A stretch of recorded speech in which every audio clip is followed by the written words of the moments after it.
Good evening, ladies and gentlemen. Welcome to another edition of Straight Talk.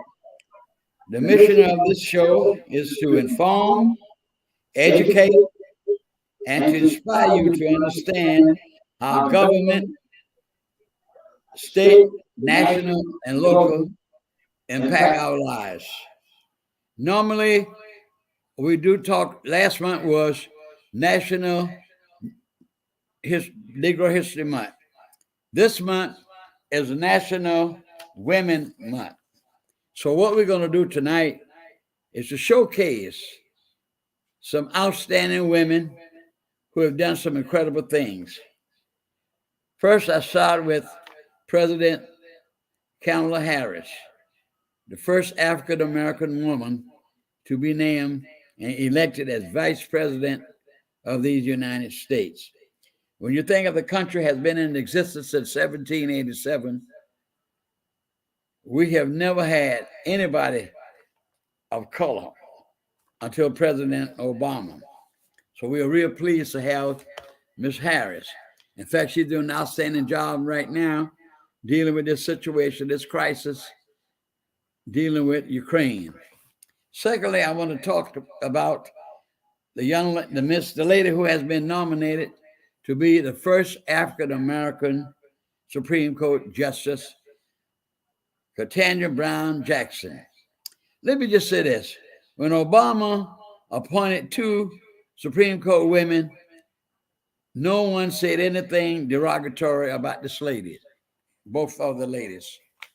Now they're complaining about Judge Jackson. The lady is eminently qualified. Not only she, but there were 7 or 8 other women who fit that stature. But they didn't want to have an African-American woman on that court. Now, when President Obama was president, I thought he was going to elect a black woman president. I could see him evidently not electing the first election he made of the lady, but I wanted him to elect a black woman. But the second time, when he elected a Caucasian lady, I was really disappointed. Evidently, he knew why he didn't do that. But now the time has come. Ms. Brown Jackson will be the first person on the Supreme Court. She has the backing of many legal scholars that she is eminently qualified for that position. The next person I want to mention, an African-American woman I think is exceptional, is a lady. She's dead now. She died last year from cancer at 56 years old, and her name was Fannie Lou Hamer. Now, let me tell you about Miss Hamer. Miss Hamer was a resident and a citizen of Mississippi, the Delta part of Mississippi. She worked hard in educating black folk, the responsibility of citizenship, and worked diligently on voter registration, allowing black folk to exercise their fundamental right to vote in this nation. She went to the National Convention in 1968 and demanded that her delegation be seated with the Credentials Committee. There was a lot of problems, but eventually Ms. Hamer was seated, she and her delegation, at the National Convention. She had a saying that she always said. She said these words, and I quote her, "I am sick and tired of being sick and tired."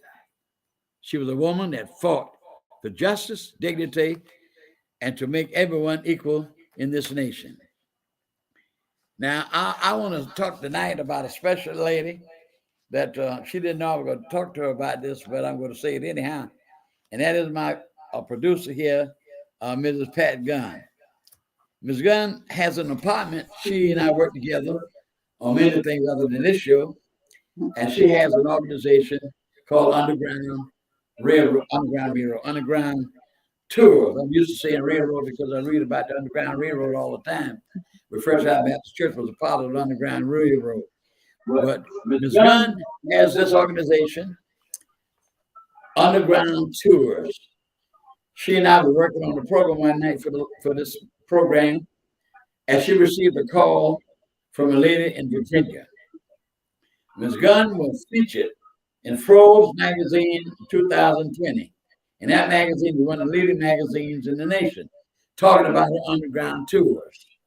Ms. Gunn received a call that she would be interviewed by public national television. She used my house last Thursday. I never saw so many people with cameras and rearranging the furniture in my den. Even my table in the kitchen had 6 chairs. They wound up putting forward. They wanted to look like somebody was living in it every day. However, she was shocked that that happened.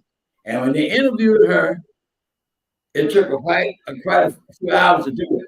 In fact, I went back in my office in my house and closed the door and watched television. And the television was so sensitive that the man knocked on the door and asked me to cut the television off. I had to do it, and I was really impressed. People flew in from New York, from Atlanta, everywhere you can think. There were about 8 to 9 people interviewing and getting this situation ready for Mrs. Gunn interview, which you will see next year on national public television. Ms. Gunn, what an outstanding honor that you will bring to this city. Outstanding. Well, I'm just honored, Mr. Thornton, that you allowed us to use your beautiful home for that purpose. And they were impressed with you as well. I told them this is a civil rights icon. What better person for you guys to meet? So they were quite impressed with you as well, and just honored that people see value in the history of Savannah and what we're trying to do.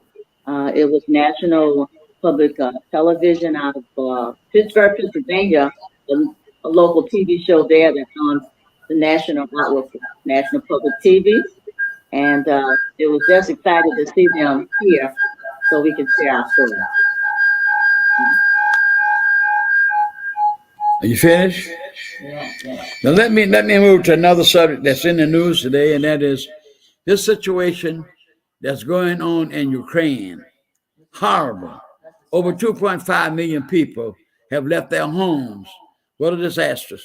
And I want to say this. I cannot understand how former President Trump, several members of the U.S. House of Representatives, praised this man before they invaded. When they were attempting to invade, they made these statements. Oh, what he was a great man. He was a genius. What a great thing that Mr. Putin is doing. But I haven't heard a word since he caused all this destruction. Where is his sense of decency? They bombed a hospital with children, with women about to have babies. How disastrous that was. How disastrous that was. He is a mean, evil person. I was reading about the late President Reagan, and Reagan called them an evil empire. And that's exactly what they are.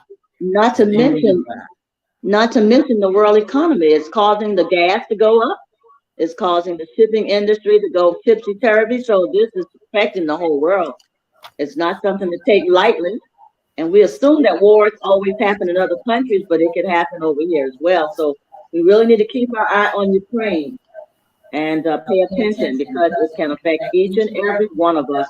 And it has already begun. Look at the truckers. The truckers are complaining about spending hundreds more dollars on a weekly basis just to go up and down the road to, get transport going. So it's affecting the whole world, and it's also affecting us locally. Absolutely. But Ms. Gunn, I want to say this, that I wish people would try to understand it. Understanding the government is a very complex thing. Economics is a very complex thing. When I was in college, I took a course in economics, and it's known as a vicious cycle. Now, it's ridiculous. One of my neighbors yesterday, I went to see her husband, and she came up with some bags, and she had been to the grocery store. I said, well, things are very high. Yes, you can thank Biden for that. That's ridiculous. People don't understand at all how the economy works. The gas is high, I realize that. But Biden does not control the gas. It's the oil. It's the international oil.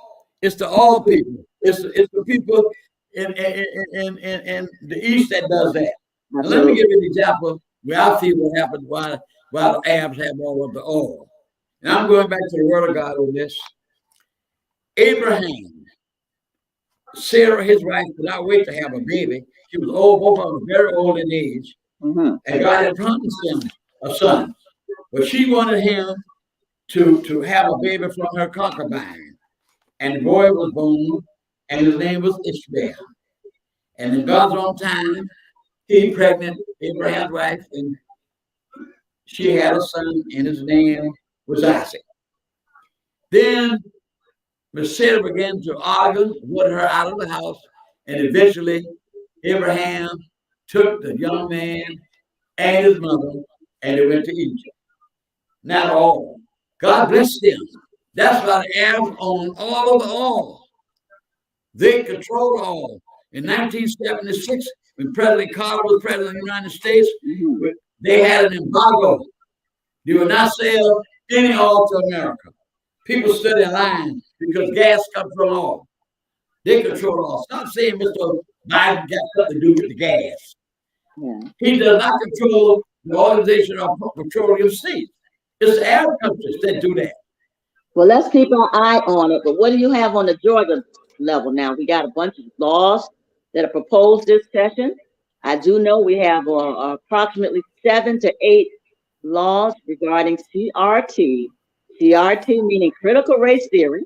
We have an anti-lynching law that's being introduced. It was dropped on yesterday in the Georgia General Assembly.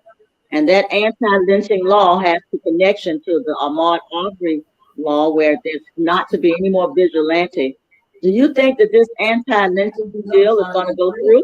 There's a huge press conference on Monday in Atlanta, and all of the organizations such as the NAACP, the Anti-Defamation League, the Black Caucus, and others are standing strong and supporting it. Do you think the Senate will also help to get that passed? 7 critical race theory and 1 anti-lynching. I hope they'll have enough dignity to pass the anti-lynching law. It's been on the books since 1866, and it needs to come off. What do you think, Ms. Thorton? Another thing, Ms. Gunn, when I was speaking about Mr. Biden, President Biden, and that is another thing about what President Carter said one time, is that the average American does not understand what we have, what we call a balance of payments. And that simply means that we import more than we export. And when you import more than you export, then the other country has all your money. That's why they say China owns America. We buy our money back from China. And of course, they set the rate of that. If you heard the president during the State of the Union, he said that they want to have, after so many companies are not paying any tax. That's ridiculous. 55 companies are not paying any tax at all. And the IRS will run you crazy if you owe them $10,000, but you have 55 companies that has an outstanding balance of $40 billion paying no taxes. Even Amazon paid no income tax last year because they have all these tax laws, all these loopholes, and that's why some people are calling for national tax in the country, that everybody pay for whatever they buy. But Congress would never do that because so many of them are rich, so many of them are involved in all types of companies and organizations, and they're not going to hurt themselves. Now, what do you have, Thornton? I'm going to stay on you as producer to stay on our agenda. What do you have regarding voting rights? We can't stay on the national all the time. We got to do things locally too now. So what do you have as it relates to voting rights? What's your opinion on that? You have that on your agenda today to talk a little bit about voting rights. Well, speaking of voting rights, let me make this statement. Voting is a fundamental right of a democracy, when everyone participates. Now, after the election, and Mr. Trump with all those lies about someone stole the election, all the courts that we went to, he was proven wrong. There was no fraud in the election. What did he do? He called the governor and the secretary of state himself in Georgia and tried to find votes. That's a felony. That's a felony. He had people indoctrinated that the election was stolen. Even his former attorney general, Mr. Ball, said that was a bunch of crap. There was no fraud in the election. Of course, Trump got mad and told him to get out of office. But the fact is this, that what hurt me is that they passed a law in Alabama. Yes. Gerrymandering. Gerrymandering simply means that they will include a certain section of a city or county and bring it into the city to dilute the African American vote. And what hurt me more than anything, when Justice Clarence Thomas voted along with the Republican judges Yes. to invalidate and not to invalidate that law, but to say that law was just. How can it be? It seems like all the laws that we pushed for over the past 40 years are being rescinded. We got to push hard. You know, the American Civil Liberties Union used to have a slogan, and I think they still have it, Ms. Thornton, and it says, we must always be guardians of our freedom. So when you're talking about voting rights and gerrymandering is happening here in Georgia, it's happening right here in terms of the reapportionment that's going on. We've lost a lot of black districts in terms of representation.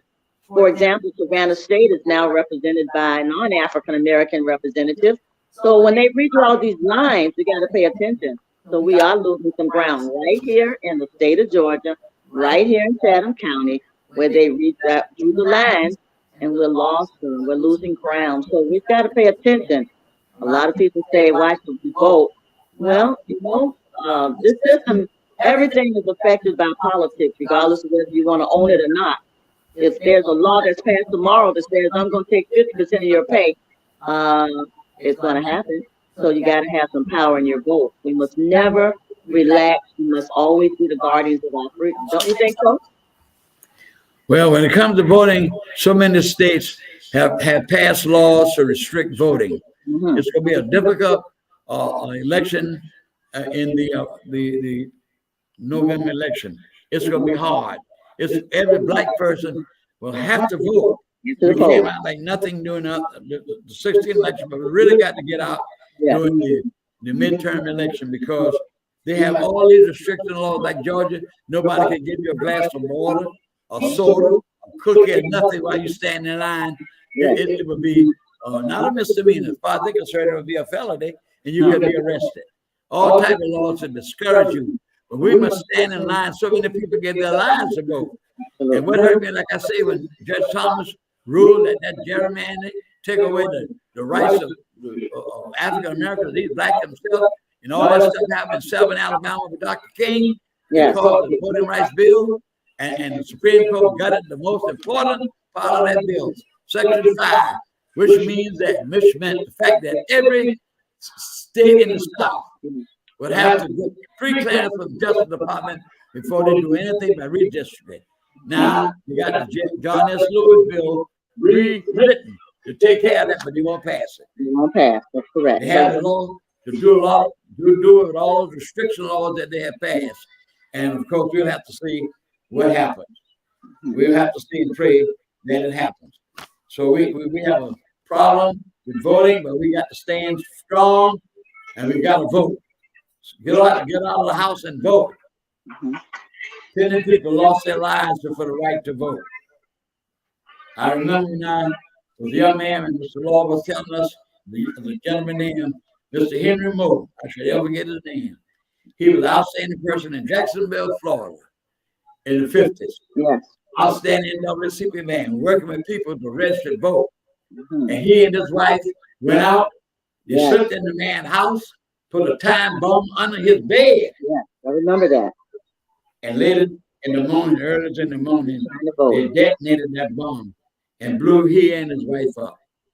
Terrible. Just trying to register. People lost their lives. Even in Selma, Alabama, a white minister was killed. Not to mention that lady from Detroit, they shot and killed her. Now, how can Justice Thomas, as far as I'm concerned, sit on the Supreme Court and allow this to happen? He can't vote against the Republic because he's so entrenched with them. He can't vote. Shameful, shameful. So wrong and unjust. Shameful, shameful. So let us get out and vote and do our part as a citizen and stand and for the Democrats, because they don't want to care for poor people. I remember reading a book where Harry Truman said this, that the Republicans are for rich people and let nobody tell you differently. And we see that was the party of Abraham Lincoln. But they're way out of tune with the philosophy of Mr. Lincoln, unfortunately. Okay. But let us stand firm and let us vote. I want to, Ms. Gunn mentioned something about the critical race theory. I want to make a few points on the critical race theory. Mhm. About 2 weeks ago, I'm a retired man, and I mostly read and watch television, not too much television. I read more than I watch television. But the telephone rang, and I answered the phone. I can't remember the white fellow's name, some gentleman. And he said, "When I speak to Mr. Thornton," I said, "This is he. What can I do for you?" He said, "Mr. Thornton, you know, we got so many problems going on in the country." I said, "That's true. And this critical race theory," I said, "Hold it. Hold it right there, brother. Hold it." I said this to him. You do not, you white people, many of you all, do not want white children to know how bad you're treating black people. And you want to cover that up. Yes. I said, but everything has not been good in America. I said, when you want to make like everything was good in America, that's propaganda. That's right. And when I'm not trying to criticize you, and you want to put all kind of barriers to keep me from criticizing you, that's censorship. Nobody in America, we have the freedom of speech, but that doesn't give you the power fire to create a crowd of favor. But you have a right to express yourself. You have that right to do that. So you're burning books. You don't want this in the books. Well, you know, Mr. Thornton, when it's all said and done, it's just fear. It's fear that their children and their children's children will find out the atrocities of what they did to us. It is what it is. History is history. They were slaveholders. The people that came to found, for example, the colony of Savannah were the ex-offenders from England. They come here and they get freedom and independence, and they become the slaveholders.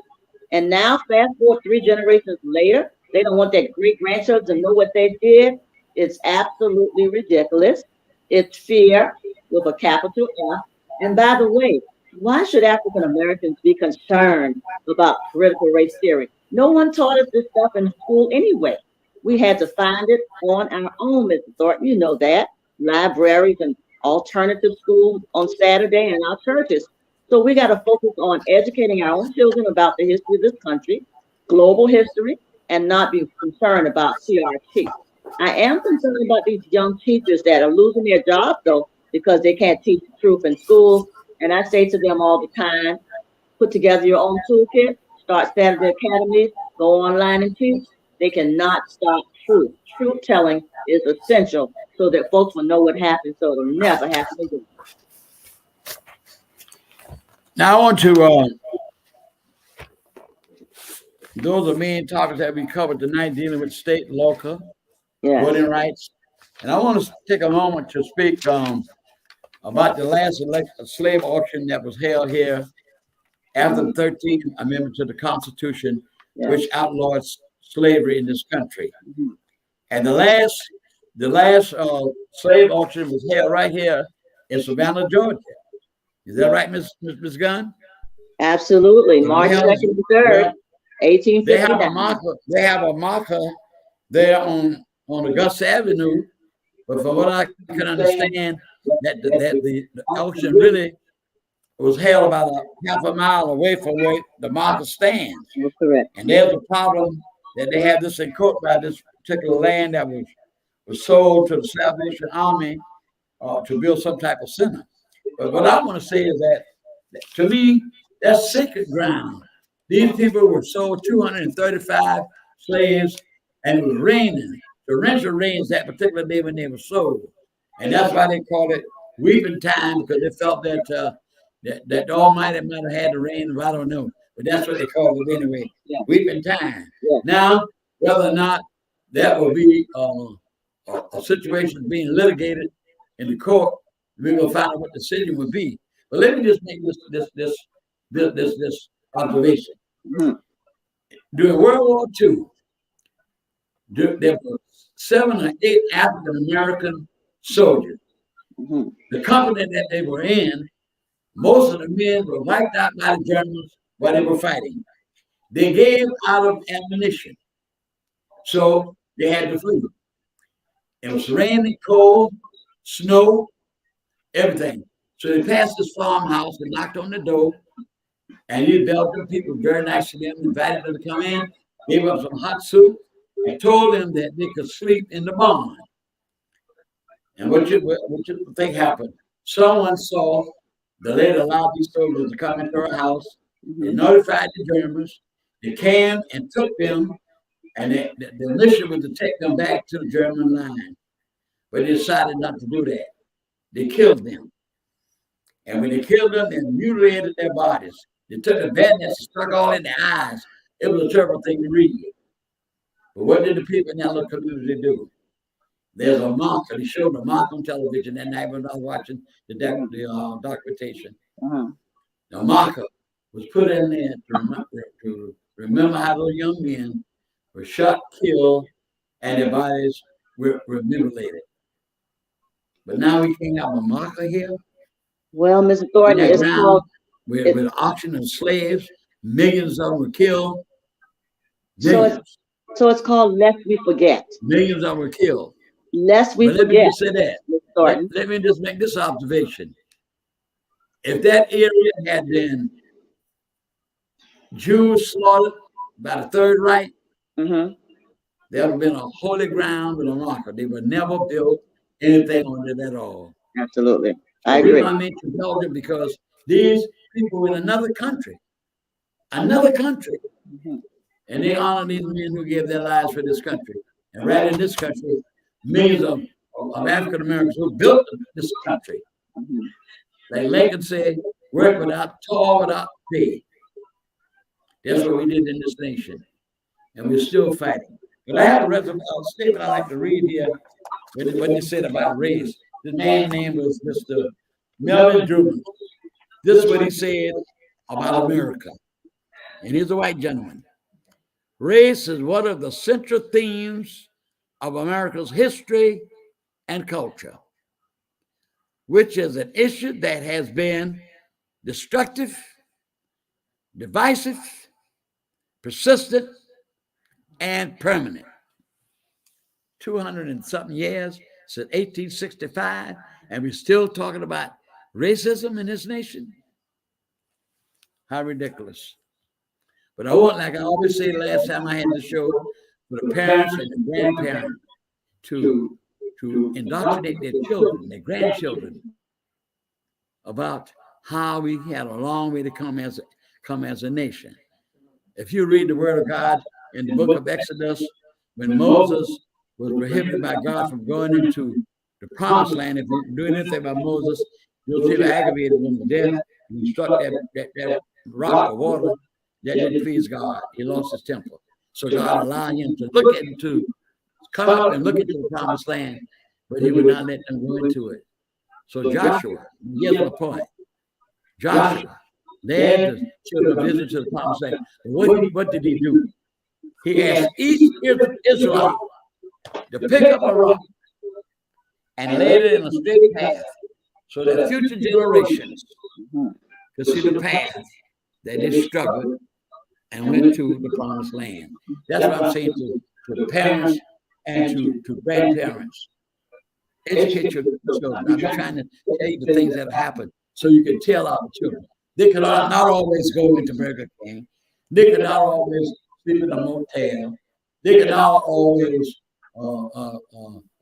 eat in a restaurant because of the color of their skins. And any other person that come to this nation. That's what hurt me so bad. Any other person come to this nation. When I was in the military for 2 years, I was in Germany and didn't hardly have that much money because we're paying you hardly nothing in the military at that time in 1954. And I would always go to the library. And I met a guy who was a white fellow. They employed a lot of civilians, German civilians. And I would go to the post library once or twice a week. And he and I would talk. And the man embarrassed me so bad, I felt like going up under the table. He asked me what part of the country I was from, and I told him I was from the South. And he said, well, you know, I was a captain, Mr. Thornton, I was a captain in the German army, but I was not a Nazi. But I had to go when I was drafted. That's what I could understand that. You'd have been shot as a deserter. And he said, you know, here's when I felt like going under the table. He said, I read a lot about being a Liberian. I read a lot about the way they treated black people in the South. Now, do you think that made me feel? Y'all could do this, you could do that. But that same German who was shooting and killing American men, black and white, was trying to take the world from Adolf Hitler. He could come here and go any place he wanted. During the discussion of the Civil Rights Bill in 1964, Robert Kennedy, President Kennedy's brother, said these words before the House committee. I was looking at television when he said it. He said, a prostitute could take a dog and go into a hotel with an African American, an educated man, lawyer, doctor, teach anybody, could not go because of the color of his skin. You know, Mr. Thornton, it's all good to talk about the Kennedys and all of those, but I got some problems with them, you know. They had the power, President Kennedy had the power to do far more when Dr. King was saying, please give us some help too. So when you reference the Kennedys now, that's a real touchy spot right there because the Kennedys didn't do so much. People love them, and Bobby did more than John. But the President of the United States, President John F. Kennedy, didn't do too much for us. He procrastinated. Dr. King, you know, pleaded for justice in the South. And so when people talk internationally, when I see them downtown, I tell them our history didn't start in America. We came from royalty. They brought 8 tribes to Savannah. And out of those 8 tribes, Mr. Thornton got 9 and 10 different disciplines in terms of blacksmithing and engineers and plumbers and brick masons. So we came here and built this country. We should be proud about that fact that we had the skill set to do that. We have to have some repair too, you know. We really do. I have. What do you think about that? What do you think? Let's talk. It's great talk. What do you think? Do you think we should get some repair? I was gonna have another statement that I want to read. I've read it, I know 10 times. I just couldn't believe this. Yeah. I cannot show you the picture because you will be able to see the picture. But I have a picture here of an old lady. I would imagine if I had to speculate her age, I would say she's in her 70s. She's a slave lady walking with a big hoe and a big basket loaded with a lot of cotton. Maybe you can hold it up a little bit. Maybe you can hold it up a little bit right here, like this, on your shoulder. Yes. Would you do? You can hold it up on your shoulder a little bit and then I you can see hold it. it up and I know you can see it good. Yeah, put it down a little bit. That's it. This old lady right here, yeah. You can see she's walking with a hoe with a basket of cotton. She needs to be sitting down on a porch drinking lemonade without it with the cotton. Yeah. So I don't know whether or not the lady which I'm about to read, but this is a metaphor, just to show you how it didn't make no matter what age you were. Yeah. When they wanted to use you as a slave to build America. To build America. Age had nothing to do with it. Yes, we built America. We built America. This is the paragraph I want you to pay strict attention to. I've read it over and over and over. I've talked to friends. I said, I want you to hear something. You're not going to believe this. It ought to make your blood boil. So I will start reading here. And I held this picture of this lady because I assumed after this lady got out of slavery, it could have been she or a young lady. Here's what the lady said. One Negro field hand, a woman sum up her feelings in these words. All my life I have worked for them whites. I have given them houses and land. They have rode in their fine carriages, sat in their nice palaces, taken voyages over the water, and had enough money, listen to this, which I and my people earned for them. I have had my back cut off. I have been sent to jail because I cried for my children, which were stolen from me. I have been exposed before men. All y'all know what that means. Listen to this. All my daughters have been compelled to break God's commandment. They could not help themselves. I could not help them. White men have done with us just as they please. Now they turn me out of my full captain and say these words. Oh, dear, help me. Get out. Oh, dear, Jesus, help me. Now just think about that. If you were a slave owner, you had a 15-year-old daughter, and the master said, sit up in my room at 10 o'clock. What are you going to do? You have no choice. You had no choice. That justifies You 150 had no years choice. later. We need Now, some no, reparation. they took advantage, as this lady said, We need they took reparation. advantage of black women. Absolutely. Now, then in the 40s, the 50s, the 60s, before the Supreme Court ruled you could marry anybody, you couldn't marry a white girl. A white girl couldn't marry me unless she wanted me. But these people here would take it without any cause. Mm-hmm. They couldn't even rebel. Mm-hmm. They could not even rebel. How sad that is, the way they treat women. Now, I was holding this book. I talk from time to time about this book, which I read, but I can't tell you everything one time in it. This book, Uncle Tom Cabins, written by a lady named Miss Shaw, Harry Beecher Shaw. Yes. One incident in this book, a slave woman had a baby that was born blind. Mm-hmm. And this mere man came and tried to take the baby away from her. She refused to give up that baby. She knew he was going to kill that baby. What did she do? She jumped in the river and drowned herself along with her baby. All these atrocities black people had to endure. Yeah. But I'm here to tell you this day, remember this when I say this, God neither sleep nor slumber. And America will pay for all of this, believe it or not, in his own time. They will reap what they sow. Now, all these big corporations, I have a friend of mine who said to me, he said, "Bro, we ain't our families, we didn't have nothing to do, nothing. No, you didn't have nothing to do with that." But what got me to say that? But they have not done anything to make the things better for the people that they enslaved. All these corporations that exist today because of money that had been handed down through generations. I read the other day, but some corporation didn't give the name, gave for scholarship to some college. Didn't even mention the college, but it gave to college because they had that gift. So are you saying that they benefited from slavery economically? They gave it anonymous. So even if you were, but they put it in print. They put it in print. Huh. Now So you all wait until I tell you and give a lecture on the minimum wage. You're gonna be shocked. well, right now, what about House Resolution HR 40? It's a federal legislation that's calling for repair. They have a special study commission right now that this passed. Congressman Sheila Lee just did it, and it's talking about the study of reparations. So slowly, maybe we'll get some conversation going about what you're talking about.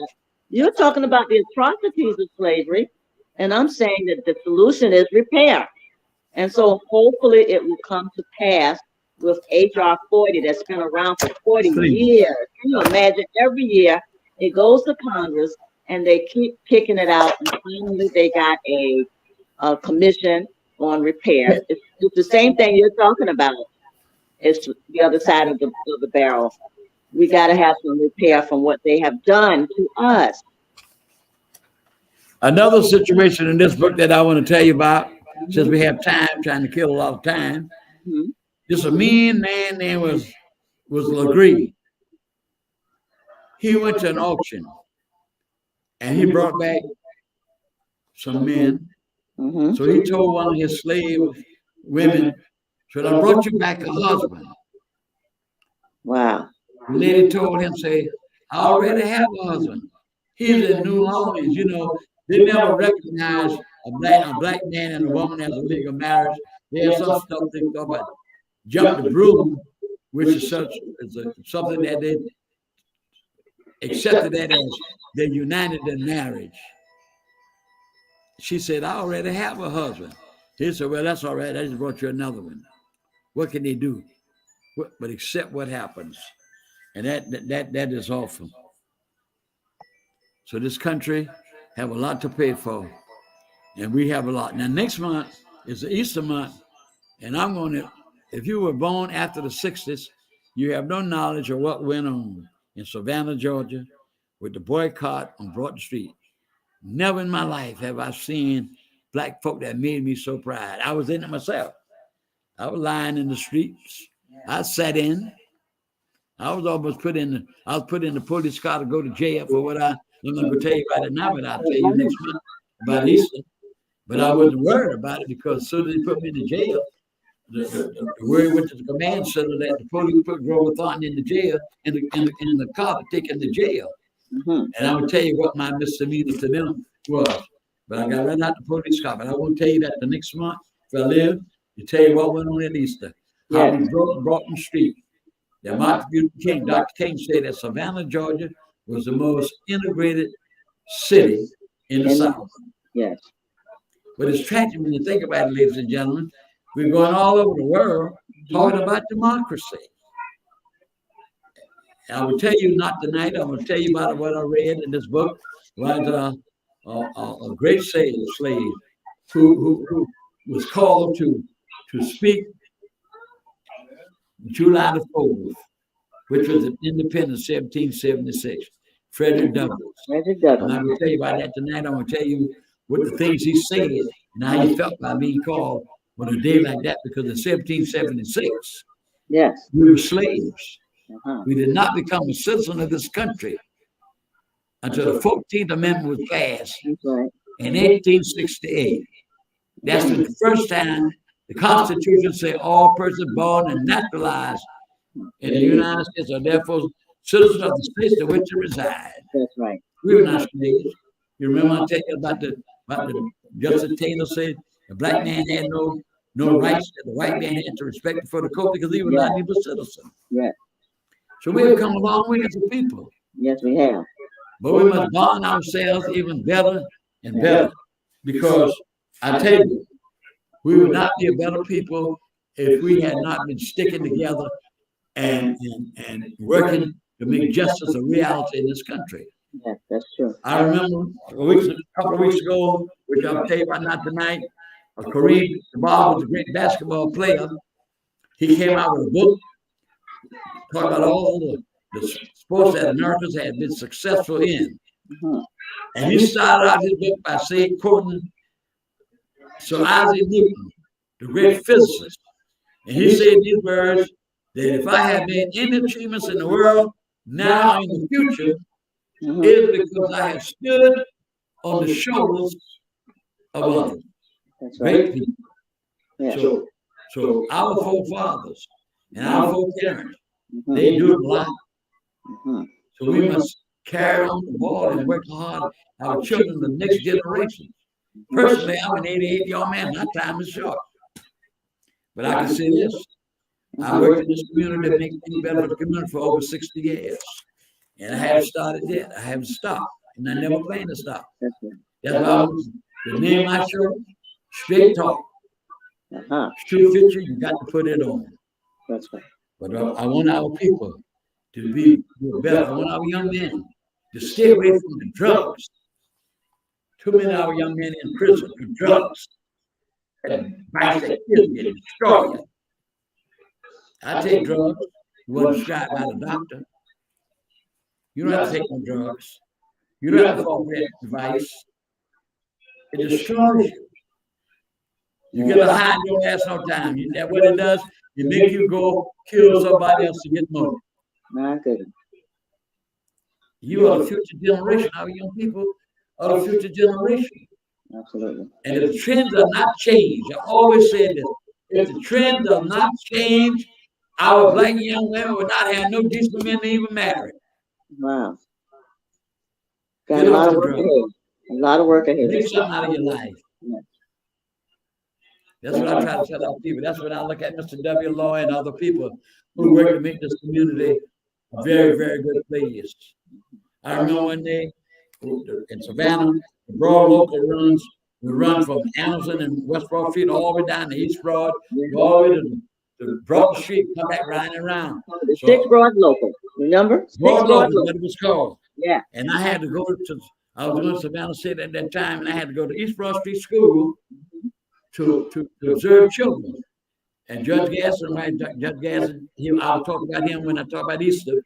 But his wife worked at Savannah State, and she was the supervisor that would go around to make sure I was observing and doing what I was supposed to do. So I got on the Broad local on Anderson and West Broad Street, And like I said, the bus would go east, go down East Broad, Broad, come back around and walk all over. So I just sat on the first seat I sat on. And old white bus driver, they had a sign in the bus. The black folk up to this part, the white folk that part. So I sat down there with 3 black people, women on that bus, 3 or 4. And the man took empty bus practically. And he said, you got to get up and go to the back. I said, Mr. Nobody on this bus drives this bus. I got to be somewhere at 9 o'clock. So I sat and he sat. And after that, he got out the bus. And at the time, telephones used to be in the street. They aren't now. They're not now because people used to tell them, so I guess. So he went across the street that was phone mounted to a stove. And I saw it with the phone in his ear talking. And I thought he was calling the police. So I said to these 3 women, and so one was back there complete. That boy holding the bus and I got to go to my job. I paid him no mind. And I got up and I said, ladies, please do this for me. If the police come, you know what they call the police, I imagine. Yeah. And if the police come, please get on the phone, call the NAACP office, and ask for Mr. Law. All y'all know Mr. Law. And say Grover has been arrested because he will not move on the number seat on the bus. Man, when you do that, please, you nodded. So I was sitting there with the police. But the police did not come, ladies and gentlemen. Who came was a gentleman, and we're talking 40 years ago more. Yes. A man named Mr. Carmichael. And he was in charge of the buses. Yeah. He came up in his automobile, he came, stepped on the bus, stepped up and came in the bus. He said, what's the problem? I said, the problem is, I'm a black man sitting here, you don't see nobody black in this bus but me and these 3 women. Why should I have to move? And I said, this man has been ridiculous for my Mr. Carmichael. I was supposed to be in the East North Street School observing children, and the supervisor's there at 9 o'clock, and here it is 9:30, and I'm sitting here with this man with this stupidity. Wow. You know what that man did, ladies and gentlemen? He was starting you coming to me. I got his automobile to apologize and said he could have waited till the day the signs came down and took me to East North Street School. Wow. See, I had courage. I had courage. Yes, you did. Absolutely. I have never been a person without courage. And I've never been a person not to speak out. That's the fabric of custom. Like the people say, Uncle Tom's and all that, not me. I'm a stand for justice. I prove that. And don't tell me people couldn't kill us when we lay down in the street. Look at that white girl in Charlottesville with that car. Ran right there and killed that white girl who was on the right side, not the wrong side. When that truck was saying good people on both sides, people over there with Confederate flags, people over there with swastikas, whatever Adolf Hitler had. And Trump, people on good sides. And they ran that car and killed that girl. My mother was on TV several months ago. How ridiculous that situation was. So my point is simply this: stand for justice. Don't be afraid to speak out. Why do you think they crucified Jesus? And when I tell people that Jesus had to do segregation, they thought I was crazy. I said, I'm going to tell you something. I'm not going to speak nothing I cannot back up and show you. Great. Anybody want to challenge me on anything I've done these 2 shows, just call me and I'll tell you where to find it. Yeah, because you do your homework very well. Right. Let me tell you how Jesus had to do segregation and discrimination. When Jesus was headed towards through a small town, and the lady was at the well, Jesus asked that lady for some water. What did the lady say? She said, why are you asking me, a Samaritan, and you're a Jew? The Jews looked down on Samaritans at that time that they were trash. And white folk looked down on white people. So Jesus just listened to that woman and said, you don't have a dip to dip no water. And he told her that the water that he would give her would spring up into eternal and everlasting life. And then Jesus asked the woman this. Well, she said, well, we're not discussing this point. Go get your husband and let's finish up. She said, I don't have no husband. He said, rightly say, you have 5. And the one you got now, baby, ain't none of yours. And that woman dropped that bucket and got to running. So here's what I'm saying. He had, in that society, he had to deal with racism, discrimination. And everything that happened today It's in the Word of God. You can find it. There's love, there's murder, there's adultery, all those things that we deal with today are in there. And what we have to do, as he said, love one another. It's pitiful that we can't have a country like that. It's pitiful you judge on the color of your skin, not your abilities. Like Dr. King said, judge a man by his character and the content of his character. That's where we should judge people. And until we do that, we'll never have peace. We'll never have a good society. We're becoming worse and worse. The rich get richer, the poor get poorer. The man who asked the man the other day, how much more money do you want? The man was worth $129 billion. $129 billion. And we got poor people, senior citizens.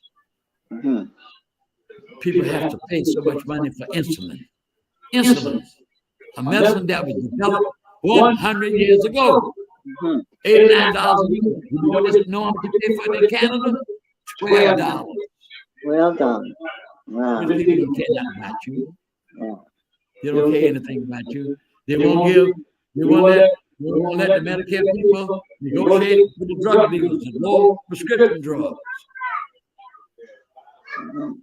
And I believe everybody's entitled their own opinion. I believe to this day that they have a cure for cancer. That's my personal opinion. But what can have a cure? This will affect the market. People lose their jobs. You don't need a scientist. So they keep it going. Yes.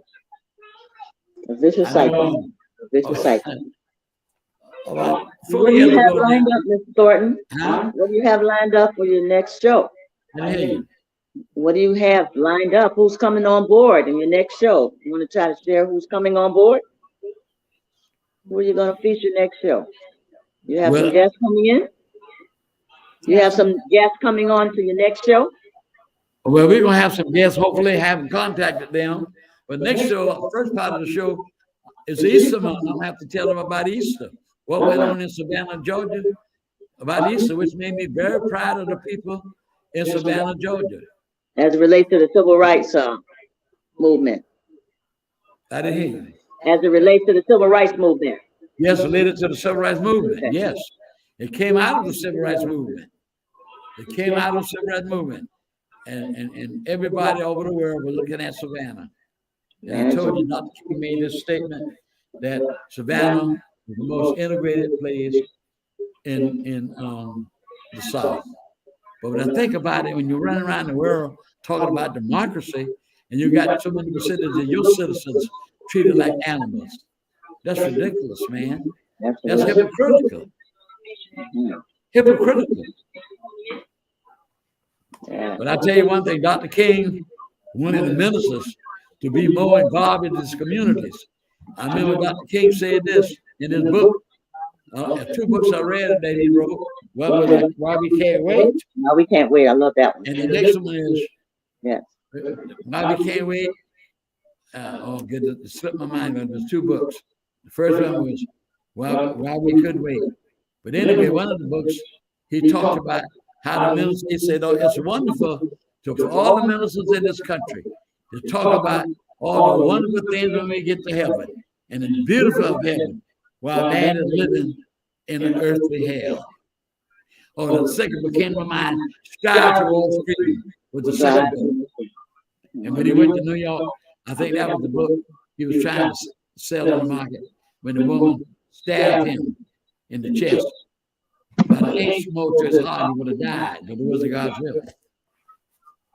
We have about a few more minutes to the show. And I enjoyed talking with you. Hope you enjoyed the show. And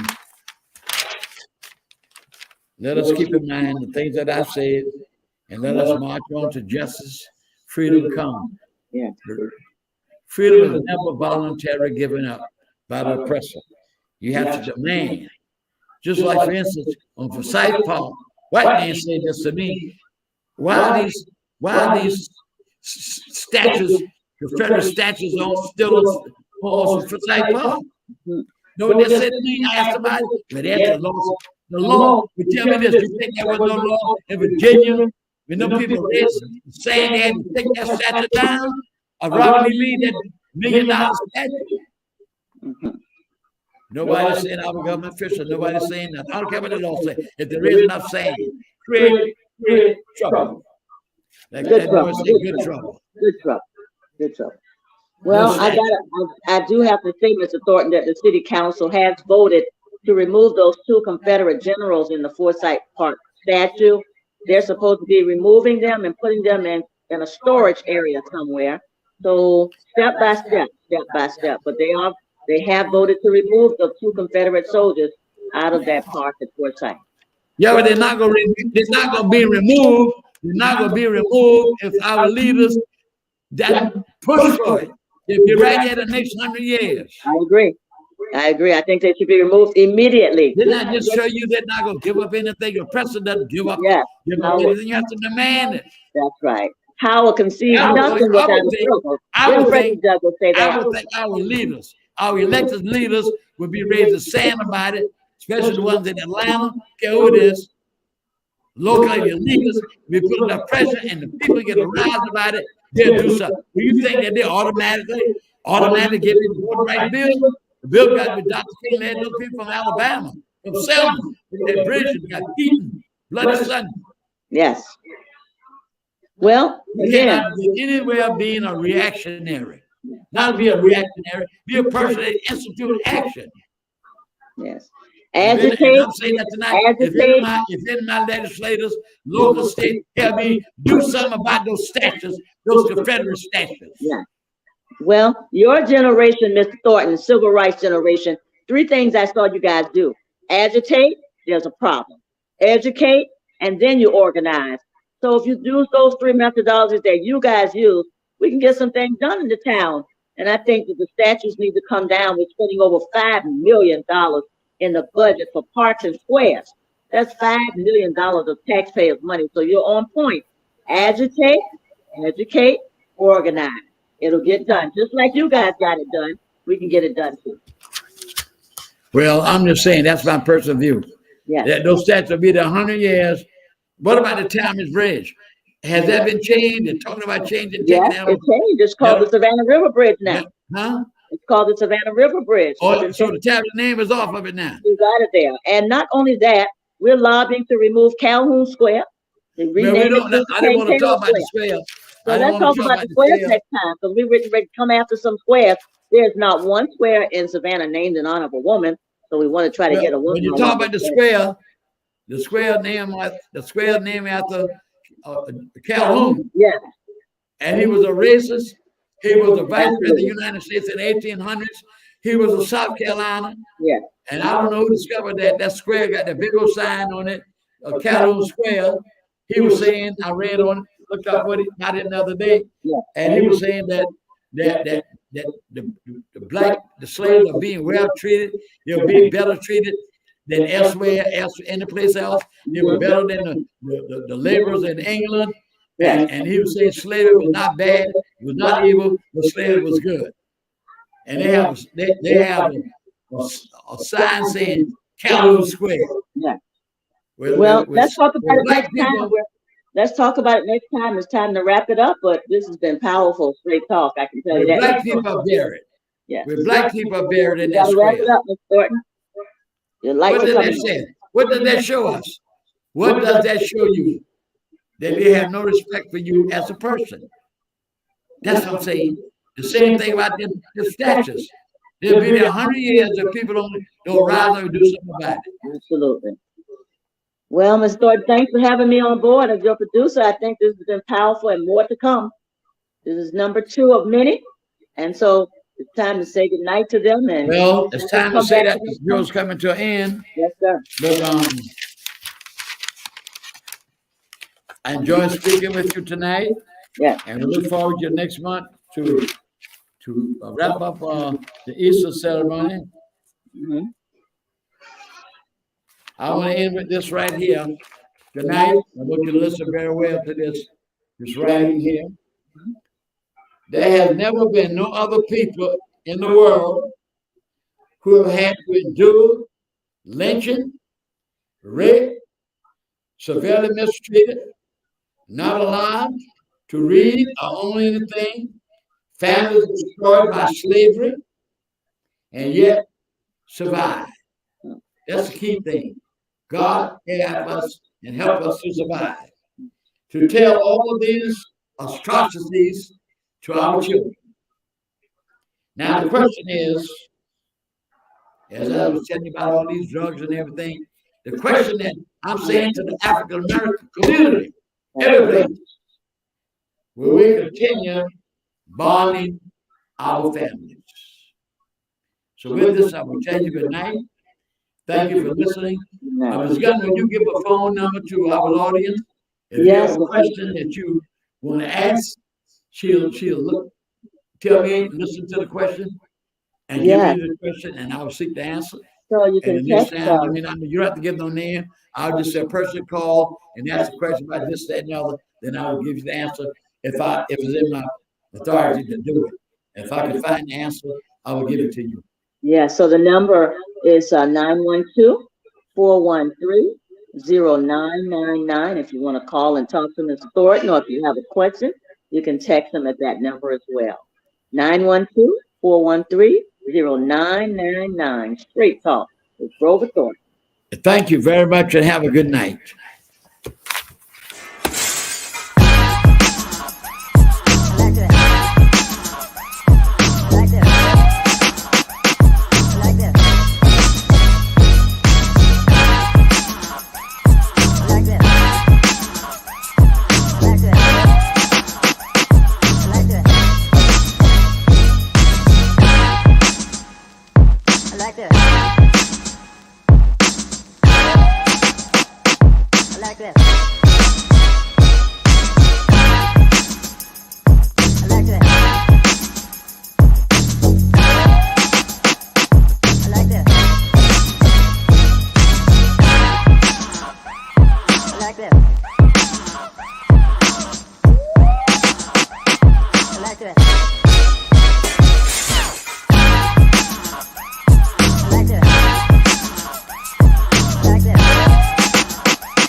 I like that.